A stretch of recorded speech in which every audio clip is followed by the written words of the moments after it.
भगवद गीता में कर्मण्येवाधिकारस्ते मा फलेषु कदाचन मा कर्मफल हेतुर्भुर्मा ते संगोत्स्व कर्मणि। देखिए, कर्म करते जाओ, फल की इच्छा मत करो, क्योंकि तुम्हारा अधिकार सिर्फ कर्म करने पर है, फल पाने में तुम्हारा अधिकार नहीं है, क्योंकि फल की जो रचना है वो ईश्वर के हाथों में होती है। बहुत सारे लोग इस चीज के लिए परेशान होते हैं कि कब तक मैं सीख जाऊंगा। अरे भाई, एक सिंपल सा गणित है जो भगवान श्री कृष्ण बता के गए हैं श्रीमद् भगवद गीता में कि भाई कर्म करना यार, फल की इच्छा क्यों करता है। जब जब फल की इच्छा आप करेंगे तब तक आपका ध्यान कर्मों में नहीं होगा। वाकई में इंग्लिश सीखना चाहते हो या दुनिया का कोई और स्किल सीखना चाहते हो, जॉब पाना चाहते हो, बिजनेस करना चाहते हो, ज्यादा प्लान्स मत बनाइए, ज्यादा से ज्यादा एग्जीक्यूशंस पे ध्यान दीजिए, एक्शंस पे ध्यान दीजिए। अभी हमारा स्कूल हो, कॉलेज हो, इंस्टीट्यूशंस हो, सब की सब श्रीमद् भगवद गीता के खिलाफ चलते हैं। सबसे पहले हमको स्कूल्स या कॉलेजेस में बताया जाता है कि ये पढ़ लो, एग्जाम में ये पूछा जाने वाला है और ये पूछा जाएगा, इसी के आधार पर आपके नंबर्स अच्छे आएंगे, आपके नंबर्स अच्छे आएंगे तो आपको जॉब अच्छा मिलेगा। मतलब आपको फ्यूचर देखना पहले से सिखाते हैं, आउटपुट के बारे में पहले से सिखाते हैं, फल के बारे में चिंता करना पहले से सिखाते हैं कि अभी से पढ़ते रहो नहीं तो एग्जाम में फेल हो जाओगे, अभी से करते रहो नहीं तो कम मार्क्स आएंगे। तो हम एग्जाम को देखकर ही पढ़ते हैं, हम पढ़ते इसलिए नहीं है कि हमको मजा आता है। और जब जब इंसान को पढ़ने में मजा नहीं आता, सिर्फ वो इसीलिए पढ़ रहा है क्योंकि टीचर्स पढ़ा रहे हैं, इसलिए पढ़ना मजबूरी है, माँ बाप घर से स्कूल या कॉलेज भेज रहे हैं इसलिए मजबूरी है, या फिर सभी लोग हमारे आसपास ये चीजें कर रहे हैं तो इसलिए हमको भी करना चाहिए, मजबूरी है, फॉर्मेलिटी है। तो गाइस, मैं बता दूं, इससे रिजल्ट नहीं आता। जब भी कोई चीज आप मजबूरी में कर रहे हैं उसका रिजल्ट बिल्कुल नहीं निकलता। ध्यान दीजिएगा, दुनिया में जितने भी महान और सक्सेसफुल लोग हैं उन्होंने अपना पूरा का पूरा ध्यान कर्मों पे लगाया है। आप अरिजीत सिंह को देखेंगे तो वो खो जाते हैं सिंगिंग करने में, आप माइकल जैक्सन के डांसेस देखेंगे आप खो जाएंगे उनके डांसिंग देखने में। पता है क्यों? क्योंकि वो बंदा ही डांस करते हुए खो जाता है। इस दुनिया का बड़े से बड़ा कलाकार हो, बड़े से बड़ा टीचर हो, बड़े से बड़ा आर्टिस्ट हो, बड़े से बड़ा कोई प्लेयर हो, वो कभी भी फल की चिंता नहीं करता, वो सिर्फ कर्म करने पर ध्यान देता है। विराट कोहली इतने महान कैसे बन पाए, MS Dhoni, Sachin Tendulkar, Ronaldo, Messi, Thomas Alva Edison, Einstein, Lata Mangeshkar, Mohammed Rafi, Kishore Kumar. फलों की चिंता नहीं की भैया, रिजल्ट की चिंता नहीं की कि रिजल्ट क्या आएगा। अगर आप वाकई में अपनी जिंदगी पूरी तरह से बदलना चाहते हैं, पूरी तरह से जिंदगी बदलना चाहते हैं, तो श्री कृष्ण की शरण, आप जिस भी धर्म से हो, मुस्लिम धर्म के हो, कुरान की शरण जाइए, यही चीजें मिलेगी वहां पर भी। आप क्रिश्चियन हो तो आप जाइए ओल्ड टेस्टामेंट, न्यू टेस्टामेंट की शरण, बाइबल की शरण जाइए। किसी भी धर्म के हो, आप बौद्ध धर्म के हो, बुद्ध संहिता जरूर पढ़िए। एक ही चीज है, बस अलग अलग तरीके से बताई हुई है। जिस व्यक्ति का ध्यान सिर्फ कर्मों में है उसको सफलता अर्जित करने से दुनिया का कोई व्यक्ति नहीं रोक सकता। इसलिए जब महाभारत के युद्ध में अर्जुन युद्ध करने से मना करते हैं तो सबसे पहले कृष्ण बोलते हैं, भाई ये क्या करने जा रहा है तू, सबसे पहले तू तो युद्ध कर दम लगा के, बस इसका रिजल्ट क्या आएगा देख लेंगे बाद में। हारते हैं या जीतते हैं मत सोच इतना, सामने तेरे रिश्तेदार है, तुझे जीतने पर राज्य मिलेगा और सभी रिश्तेदार मारे जाएंगे तो तू पछता रहा है कि उससे मुझे क्या मिलेगा। अगर मेरे सब भाई बंधु, दादा, काका, काके सब मर भी गए और मुझे राज्य मिल भी गया तो मुझे मिलेगा क्या। कृष्ण बोल रहे हैं इतनी चिंता मत कर, तो सिर्फ युद्ध करने में ध्यान दे, जो प्रेजेंट सिचुएशन है उस पर सबसे ज्यादा फोकस कर। दोस्तों, ये हमने बहुत बार सुना भी है कि वर्तमान में रहो, लिव इन प्रेजेंट। जितना आप वर्तमान में रहते हो उतना आप खुश रहते हो, उतना आप चिंता मुक्त रहते हो और उतना अपने कामों में 100% डेडिकेशन दे पाते हो। लेकिन जब भी व्यक्ति पास्ट में गया या फ्यूचर में जंप लगाई तो उसका एनर्जी लेवल हो जाता है डाउन। जैसे अभी आप इस वक्त मुझे सुन रहे हैं या मैं आप लोगों को सुना रहा हूं, तो अगर मैं अपने काम में बिजी हूं तो आसपास की कोई चिंता नहीं। अगर आप सिर्फ मुझे सुनने में और काम करने में बिजी है, सेंटेंस ट्रांसलेट करने में बिजी है, तो आपके दिमाग में कोई चिंता नहीं आती, क्योंकि प्रेजेंट एक मूवमेंट है और जिस इस मूवमेंट में रहना सीख लिया, जिसने इस मूवमेंट को जीना सीख लिया, उसका फ्यूचर अपने आप बनता है। लेकिन ज्यादातर लोग जंप करके पास्ट में भागते हैं या फ्यूचर में भागते हैं। गाइस, पास्ट और फ्यूचर में जब भी व्यक्ति गया है उसने अपना ही नुकसान किया है, किसी और का नहीं। इसलिए प्रेजेंट मूवमेंट में ज्यादा से ज्यादा रहो। जितना आप प्रेजेंट मूवमेंट में रहेंगे, आप अपने सामने जो भी स्थितियां होगी सिर्फ उसी को सट आउट करने में अपना जीवन लगाएंगे तो आपकी स्थितियां निपटते चली जाएगी। जब लोग मुझसे प्रश्न करते हैं कि सर इंग्लिश कितने दिनों में आ जाएगी, मेरे पास जवाब ही नहीं होता। तुम पहले ही फल की चिंता करने लग गए। कर्म तो करना शुरू करो मेरे भाई। कर्म करते नहीं हो और फल पहले ही, आउटपुट के बारे में पहले से चिंता करना शुरू कर देते हो, पहले से आउटपुट ले आते हो कि सर कब तक सीखेंगे इंग्लिश। भाई तुझ में दम है तो 1 साल में सीख, तुझ में दम है तो 6 महीने में सीख, तुझ में दम है तो 3 महीने में सीख, तुझ में दम है तो 1 महीने के अंदर सीख ले। ये इंसान के कैलिबर और पोटेंशियल पे डिपेंड करता है कि हम में क्या है। अब आप में दम नहीं है तो कोचिंग संस्थान, टीचर्स क्या कर लेंगे। याद रखिएगा, जिस भी बंदे ने ज्यादा से ज्यादा सीखा है वो खुद की मेहनत से सीखा है। दुनिया का कोई टीचर आपको पढ़ा नहीं सकता if you have no mind to learn something. अगर आपकी सीखने के लिए इच्छा नहीं है, कोई नहीं सिखा सकता। और अगर आपकी सीखने की इच्छा है तो कोई भी नहीं सिखा सकता वैसे भी, क्योंकि आप खुद ही सीखना शुरू कर देंगे। तो गाइस एक चीज जरूर दिमाग में फिट कर लीजिए कि फल की चिंता नहीं करना है। देखिए यहां क्या लिखा, कर्म पर ही तुम्हारा अधिकार है लेकिन कर्म के फलों में कभी नहीं। इसलिए कर्म को फल के लिए मत करो।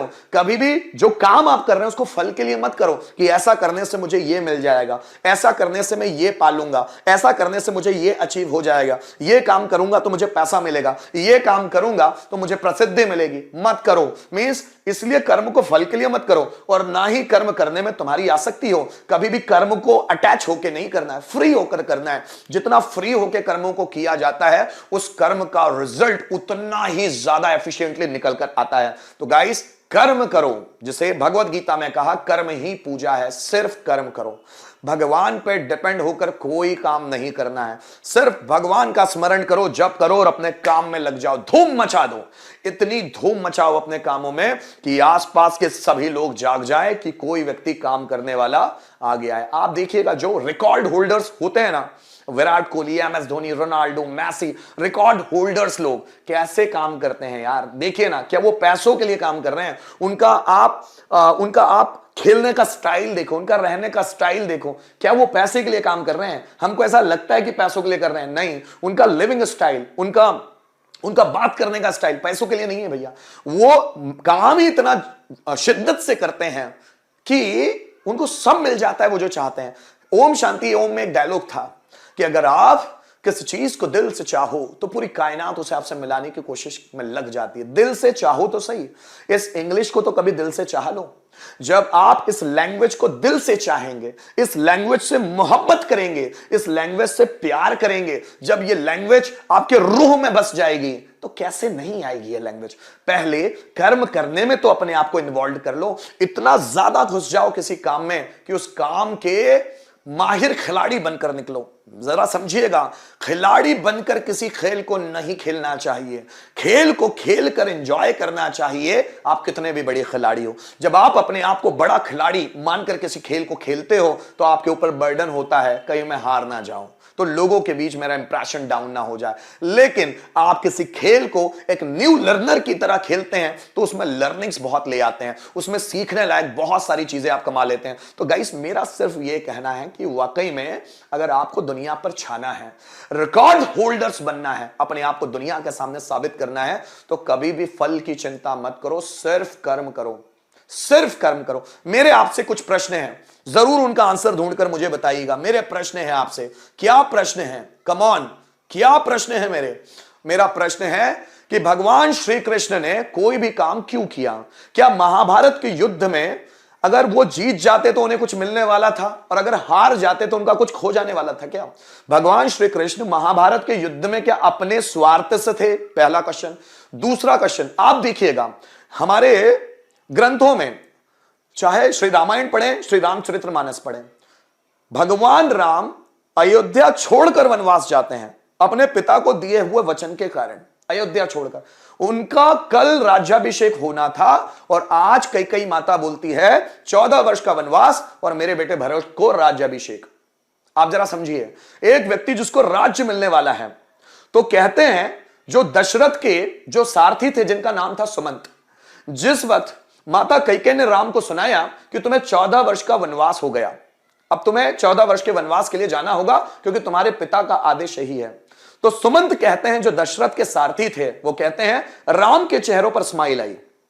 राम को बहुत मजा आया कि चलो कुछ एडवेंचरस करने में मिलेगा, जंगल में जाऊंगा, कुछ एडवेंचर, कुछ राक्षसों का नाश करूंगा, ऋषि मुनियों की संगति हासिल करूंगा, मतलब वहां पर तो कुछ अच्छा ही काम होने वाला है। तो उन्होंने राज्य को त्याग दिया और जब भरत भी उनसे माफी मांगने आए तब भी उन्हें समझाया कि तुम ही राज्य का अभी निर्वहन करो, जब आएगा तब देखा जाएगा, जब मैं 14 वर्ष कंप्लीट करके आऊंगा तब देखा जाऊंगा। आज यहां लोग प्रॉपर्टी के लिए एक दूसरे को मार रहे हैं, एक प्रॉपर्टी के लिए अपने आप को खत्म कर रहे हैं, प्रॉपर्टी के लिए इतना मर रहे हैं कि भाई भाई का नहीं है, बहनें बहनों की नहीं है, माँ बाप बच्चों के नहीं है, बच्चे माँ बाप के नहीं है, प्रॉपर्टी के लिए। और वहां पर प्रभु श्री राम है जो प्रॉपर्टी मिल रही है उसके बावजूद भी उसका विरोध नहीं करते। और उनके छोटे भाई लक्ष्मण इतना गुस्सा हो जाते हैं कई कई माता के इस स्टेटमेंट के कारण, वो बोलते हैं कि आप भैया सिर्फ बोले एक बार, मैं पिताश्री को ही खत्म कर दूंगा, दशरथ को ही खत्म कर दूंगा, पूरा राज्य आपके कदमों में ला दूंगा। तब श्री राम कहते हैं कि नहीं भाई, ऐसा राज्य जो किसी को प्रेशर करके लेना पड़े वो राज्य हमारा नहीं हो सकता। भाई उन्होंने आदेश दिया ना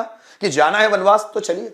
फिर मेरा आपसे प्रश्न है कि हनुमान जी कोई भी काम क्यों करते हैं? उन्होंने श्री राम जी की इतनी मदद की, प्रभु श्री राम की इतनी मदद की, उन्होंने सीता माता की खोज की, उन्होंने सुषेण जो रावण की लंका में थे वैद्य, उनको उठाकर राम जी की सेवा के लिए ले आते हैं।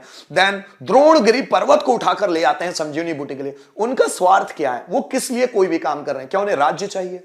क्या उन्हें नेम फेम चाहिए? क्या उन्हें पैसा चाहिए? क्या चाहिए उन्हें? फिर वो कोई भी काम क्यों कर रहे हैं? यही समझने वाली बात है। ना कृष्ण को कुछ चाहिए, ना प्रभु श्री राम को कुछ चाहिए, ना श्री हनुमान जी को कुछ चाहिए। और ये दुनिया के जितने भी रईस लोग, मोहम्मद साहब के बारे में आप पढ़ेंगे तो आपको समझ में आएगा, मोहम्मद साहब दिन भर जितना भी कलेक्शन करते थे, जितना भी कमाते थे, मोहम्मद साहब शाम होते होते उन सभी को डोनेट कर देते थे। 1 रुपया भी अपने पास नहीं रखते थे। ये मोहम्मद साहब है, जरा समझिएगा। वो मोहम्मद साहब है जो शाम तक जितनी भी चीजें कमाते थे सब गरीबों में बांट दिया करते थे, एक चीज अपने पास नहीं रखते थे ताकि कोई आसक्ति ना हो। कभी जिंदगी भर उनको किसी चीज से कोई आसक्ति नहीं हुई। और दुनिया के जितने भी महान लोग हैं वो कभी किसी चीजों से आसक्त नहीं होते, इसलिए वो महान भी है। आप क्वेश्चन करके देखिए, छत्रपति शिवाजी महाराज इतने सारे राज्य, कम से कम 356 राज्यों को जीता छत्रपति शिवाजी महाराज ने, 356 किलो को। इस बंदे को चाहिए क्या? छत्रपति शिवाजी महाराज को चाहिए क्या? ये किस लिए इतने राज्य जीत रहे हैं? क्या खुद का स्वार्थ है? राजा बनना चाहते हैं क्या? बिल्कुल नहीं। जब 1674 में इनका राज्याभिषेक हुआ था ना, तो ये राज्याभिषेक में भी करवाना नहीं चाहते थे, लेकिन जिजाऊ माता की तबीयत खराब थी तो जिजाऊ माता ने रिक्वेस्ट की कि राजा तुम्हें बनना चाहिए, तभी तुम इस राज्य का निर्वहन कर पाओगे। तब उनके मराठों ने भी समझाया कि आपको राजा बनना चाहिए महाराज, पर शिवाजी महाराज बोलते मैं राजा नहीं बनना चाहता, नहीं तो कल मेरी प्रजा सोचने लगेगी कि मैंने इतने युद्ध किए, मैंने इतने किले जीते सिर्फ राजा बनने के लिए। तो मैं राजा बनने के लिए सब नहीं कर रहा हूं, आप लोग सभी खुश रहें, आप लोग सभी संपन्न रहें, आप लोगों को कोई दुख ना हो, बस मैं इसीलिए आपके राजा के रूप में काम कर रहा हूं, पर मुझे राजा की पोस्ट नहीं चाहिए। अब आप देखिए महाराणा प्रताप। महाराणा प्रताप, महाराणा का अर्थ ही होता है शिवजी के सेवक। महाराणा प्रताप राजा नहीं थे।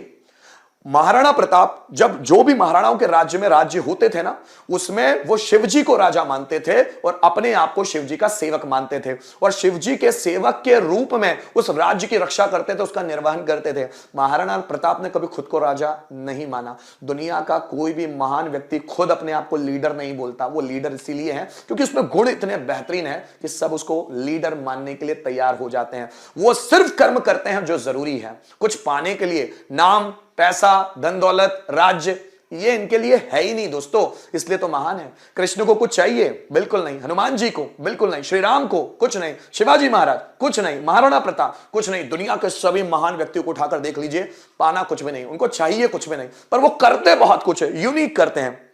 मेरा आप लोगों से निवेदन है, मेरा आप लोगों से निवेदन है कि कर्मों पर सबसे ज्यादा ध्यान दीजिए। मत सोचिए किसी और काम को, इतनी मेहनत कीजिए कि वो मेहनत बता दे कि आपने क्या किया है।